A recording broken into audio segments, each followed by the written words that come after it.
आप तो इतिहास का जानते हैं और पौराणिक बात भी जानते हैं कि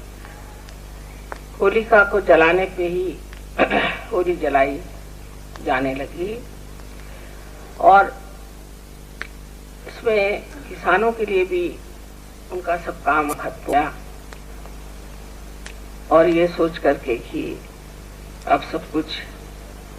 जो कुछ बोया था उसका फल मिल गया, उसको बेच बाच करके आराम से अब बैठे हैं, तो थोड़ा सा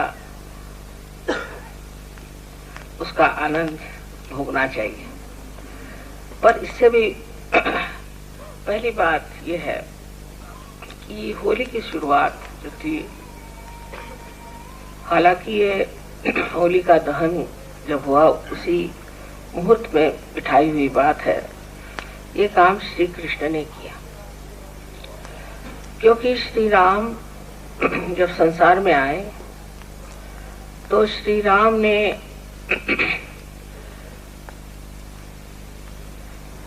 मर्यादाएं बांधी अपने स्वयं, अपने जीवन से, अपने तौर तरीकों से, अपने आदर्शों से, अपने व्यवहार के। मनुष्य जो है मर्यादा पुरुषोत्तम की ओर देखे। ये मर्यादा पुरुषोत्तम जो है ये एक चरित्र, एक महान आदर्श हम लोगों के सामने रखा गया कि जो राज्य करता है, जो राजा है, वो हितकारी होने चाहिए, जिसे कहा है, वो आदर्श स्वरूप हमारे श्री राम इस संसार में है। और इतना बड़ा आदर्श उन्होंने सबके सामने रखा कि लोगों के हित के लिए, जन के विचार, जन मत के लिए उन्होंने अपनी पत्नी का त्याग कर दिया। हालांकि उनकी पत्नी साक्षात महालक्ष्मी थी, वो जानते थे कि उन्हें कुछ नहीं हो सकता, तो भी लोकाचार में दुनिया के सामने उन्होंने अपनी पत्नी को त्यागा कि जिससे लोकमत हमारे प्रति विक्षुब्ध न हो और लोकमत का मान रहे। लेकिन वर्तमान काल में हम देखते हैं कि हमारे यहाँ लोकमत का जरा भी विचार नहीं किया जाता। लोग बिल्कुल निर्लज्जता से राज्य करते हैं और उसके प्रति ध्यान नहीं देते। उसकी वजह यह है कि मर्यादा पुरुषोत्तम के बारे में ही लोग जानते नहीं, या जानते हैं तो उसे समझते नहीं, और समझते हैं तो भी उसे अपनाते नहीं कि ये कितनी आवश्यक बात है कि जो राज्य करते हो वो अपनी मर्यादाओं में रहें, अपने को मर्यादाओं से बांधें, और तभी सारा संसार जो है उस मर्यादाओं में बांधा जाएगा। लेकिन राज्य करते ही अगर किसी मर्यादा के बगैर, किसी आदर्शों के बगैर, या किसी विशेष तरह की प्रणाली के बगैर करना चले तो समाज तो घातक होगा ही, और सबसे ज्यादा जो राजकीय और विश्व बंधुत्व है वो सारा ही नष्ट हो जाए। आज मनुष्य जो है अपने देश में भी बहुत संकीर्ण होता जा रहा है, क्योंकि हमने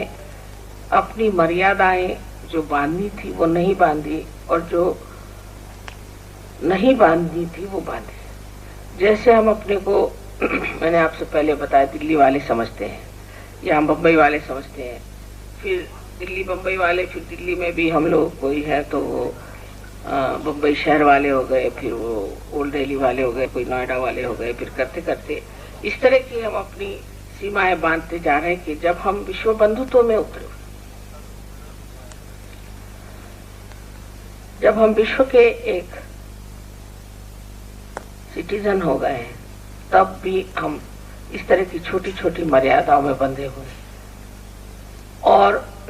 जो मर्यादाएं हमें अपने व्यक्तित्व में, पर्सनालिटी में बांधनी चाहिए, वो हमने नहीं बांधी जो श्री राम ने बांधी थी। क्योंकि आप जानते हैं कि श्री राम एक विश्व के लिए आदर्श राजा के रूप में आए थे, लेकिन उनका अपना स्वयं का जीवन एक आदर्श और मर्यादाओं से बंधा हुआ था। तो जिन मर्यादाओं को हमने बांध रखा है उससे तो हम शुद्र हो जाएंगे, छोटे हो जाएंगे, संकीर्ण हो जाएंगे। पर जो मर्यादाएं श्री राम ने अपने चारों तरफ बांधी हुई थी उससे हम सबल हो जाएंगे। जैसे कि समझ लीजिए कि एरोप्लेन है और उसके अंदर के सारे जो कुछ भी स्क्रूज वगैरह हैं वो अगर ठीक से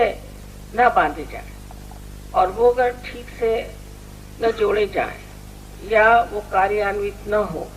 तो जब ये एरोप्लेन उड़ेगा तो सब अव्यवस्थित हो जाएगी, उसकी जितनी भी शक्ति सब नष्ट हो जाएगी। जो मर्यादाएं हमारे शक्ति को नष्ट करती है वो तो हम बहुत आसानी से बांध लेते हैं, किंतु जो मर्यादाएं हमारे शक्ति को बढ़ाती है, हमारा हित करती है, इतना ही नहीं हमें एक प्रभुत्व देती है, एक व्यक्तित्व देती है, एक बड़प्पन देती है, उसको हम नहीं मानते। यही एक बड़ा भारी दोष हमारी सूझबूझ का और विचार का है।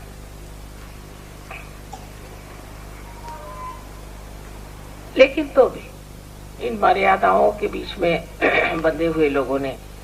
उल्टी तरफ से जब चलना शुरू कर लिया और मर्यादाओं का मतलब कर्मकांड में घुस जाना और एक दूसरे से अलग हट जाना, या जिसे रामचंद्र जी ने पत्नी का त्याग कर दिया वैसे हम भी अपनी पत्नी का त्याग करेंगे। पत्नी ने भी उनका फिर बाद में त्याग कर दिया था, लेकिन अपने ढंग से, अपनी स्त्रीत्व की लाज रखते हुए उन्होंने अपने ढंग से रामचंद्र जी का भी त्याग कर दिया था। तो जब हम अपने को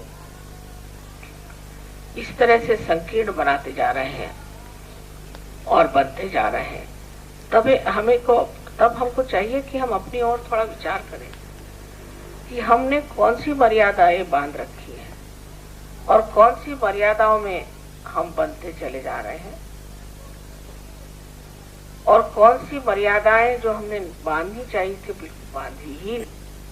उसके वजह से हमारा सारा सामाजिक जीवन, राजकीय जीवन और विश्व बंधुत्व की भावनाएं सब एकदम अस्त व्यस्त हो गई, ढीली पड़ गई।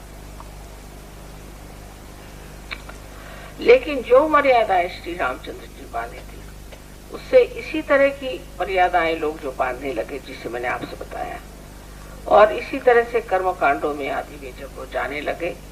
और धर्म माने एक बड़ी भारी कोई न कोई ऐसी चीज की जिसमें आप हंस भी नहीं सकते, बोल भी नहीं सकते, आप उपास करिए, तपास करिए, इस तरह के जो उस वक्त के ब्राह्मणाचार थे और जो पंडितों ने इस तरह की गलत चीजें सिखा दी कि यही धर्म है। धर्म का मतलब है आप कर्मकांड करो, इसमें पैसा दो, उसमें पैसा दो और गंभीरता से रहो, हंसो मत, बोलो मत, किसी से मिलो मत, एकांत में रहो। इस तरह की जो धारणाएं लोगों ने बना ली उसको तोड़ने के लिए श्री कृष्ण ने जन्म लिया। वो श्री राम स्वयं साक्षात श्री कृष्ण थे, उन्होंने जन्म लिया और उन्होंने फिर कहा कि सारा कृष्ण बन के आए, तब उन्होंने लीलाएं रची और सारे संसार में लीला का प्रचार